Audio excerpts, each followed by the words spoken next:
Hello everyone and welcome back to my channel. As promised, this video will be discussing my weight loss journey, or what I have unaffectionately termed my weight loss warfare. So I will be going through why I gained weight and how I lost it. So we will start at the beginning and I will bring you to present day where I am now and all little bits in between.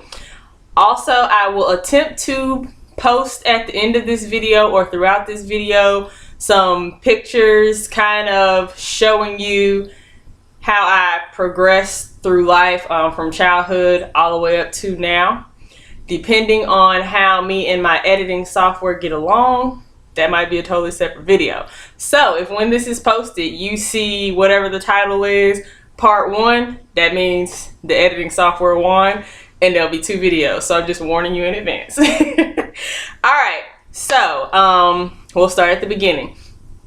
I would say that as a child, for the most part, I was normal height, weight, size, that type thing.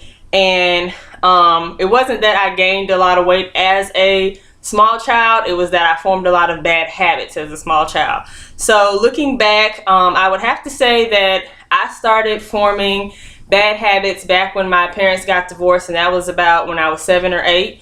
I can't say it was because I was sad or depressed, because for the most part I think I was very confused and did not know what the heck was going on, so I can't blame it on that. I think I was purely eating out of boredom. I was an only child. Of course, when my parents got divorced, we moved different states. I did have friends and, you know, that type thing in school and in the neighborhood, and was active and playing with them. But then when you go home, it's just you, no pet, food, and TV. So me, food, and TV became one. I recall when they came out with squeezed butter, I used to make like butter sandwiches, and that sounds so gross, and I would not even dare eat a butter sandwich now. But I would pretty much toast bread and put it on like thick as jelly. I also remember doing some silly things like eating whole boxes of white cheddar Cheez-Its, I think it was. I probably haven't had a Cheez-It since I was little, but yeah. I used to do things like that. And like I said, I did not gain weight right away. I was very active and playing as a child, always outside. So I formed bad habits that caught up with me as I progressed forward.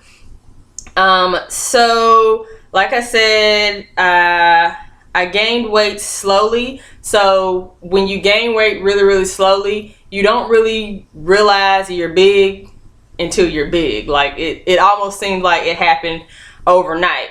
I do remember when I was in middle school, it started about middle school, I got I guess what we would call nowadays sideways little comments, a little shade from friends and family members, you know, that I was getting thick. And a lot of people know in the African American community, you would think I would know how to say it since I am an African American. Anyways, in the African American community, being thick is kind of, you know, the thing. Like, you want to be thick, and there's nothing wrong with being thick. The problem is there is a very thin line between being thick and ending up just being straight, you know, overweight and fat. So I got, you know, the comments about, you know, being thick, and being thick kind of turned into, you know, you getting fat, and you getting fat turned into, you know, if you hold your stomach in long enough, you'll teach your, you know, your ab walls to make your stomach flat.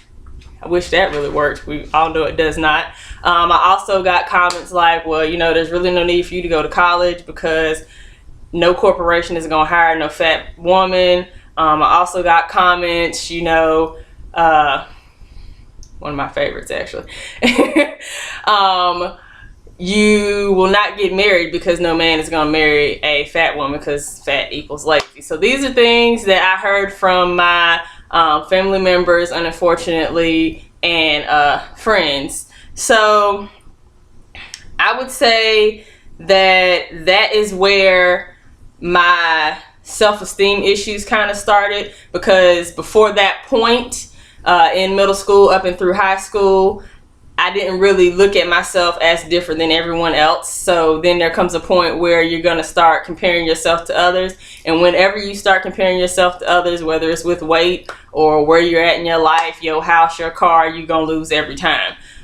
So that is where, you know, that started, you know, happening, and the weight started to pack on. Because now, as opposed to before, in that time in my life when I was eating a whole bunch of bad stuff, I was eating a bunch of bad stuff and running around. Now I'm eating a bunch of bad stuff and I'm depressed and sitting in the house and moping, and I'm sad about myself, and you know, that type thing. So now I'm not moving, but I'm still eating, and I'm eating even more because I'm always sitting somewhere. So that, I would say, is where my weight started to kind of pack on. So fast forward all the way to college, and this is where I gained my freshman 15. I probably gained a freshman 30, I'm not sure.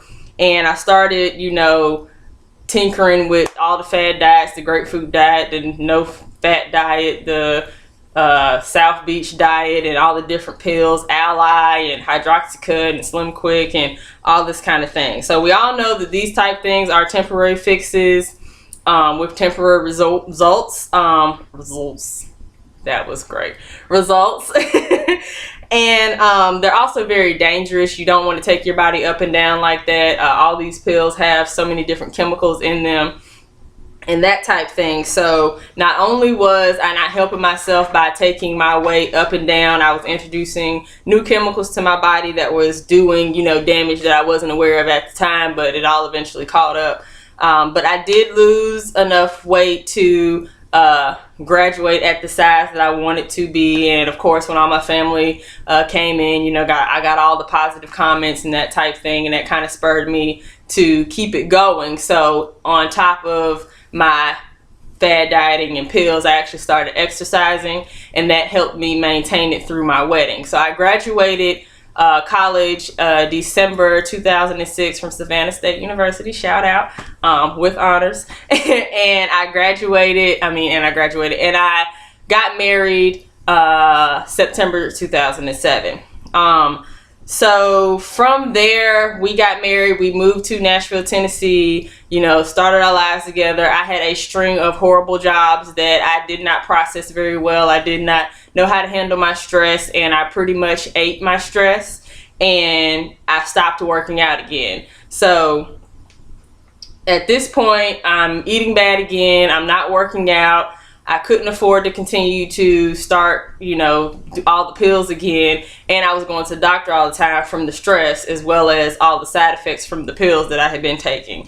So some of the health problems that I ended up with from either the gaining and losing weight so often, the pills side effects, or just the stress itself. I can't remember if it was hyperthyroidism or hypo, or I don't know, one of those. I had a problem with thyroid.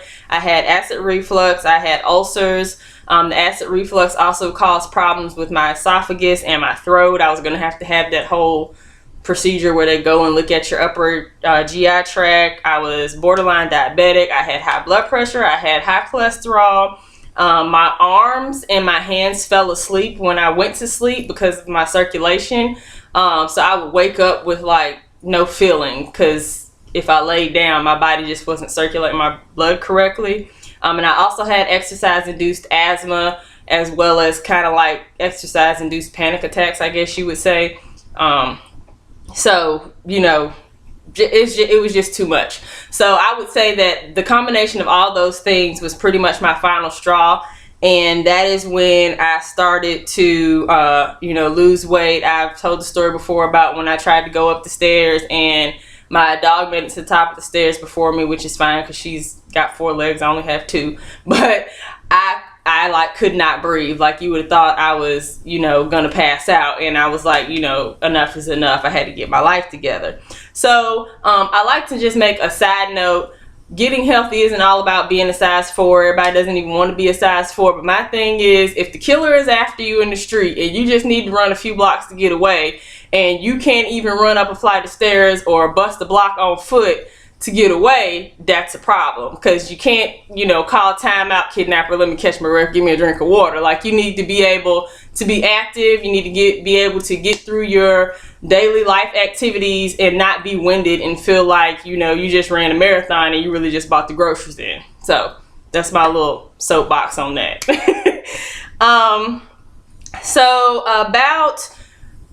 It took me about a year and a half to get everything together, and I reached my goals in about 2010, 2011, and that is kind of how I got to where I am now. I have decided that I'm going to make a separate video detailing the steps I took to actually get healthy, but I wanted this video to be kind of telling you what got me to be overweight.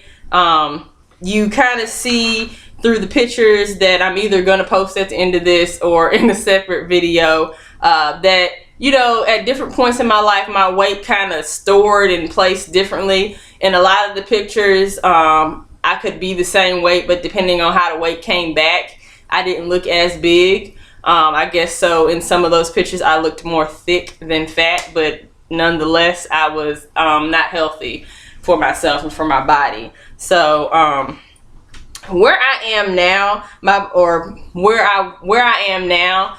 again, I'm about 100. I fluctuate between 150 and 155, and that before I was about 240, and my clothing sizes were about an 1820 or 18, was it 1822? I don't remember, but that was my pant sizes, and my shirts were like extra larges and double X's. Now I'm in like juniors, 5 to 8 depending on who makes it, and women's 4 to 6, and my shirts are smalls.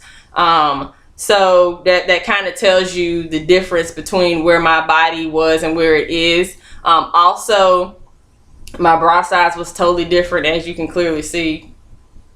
I don't have any. My mom doesn't have any. I wasn't really supposed to have any. I was a D back then, and I'm an A now. So that is one of the places that I know my body stores a lot of extra fat. Like I said, my mom has none. She's an A. I was never supposed to have any. It's not genetic for me to.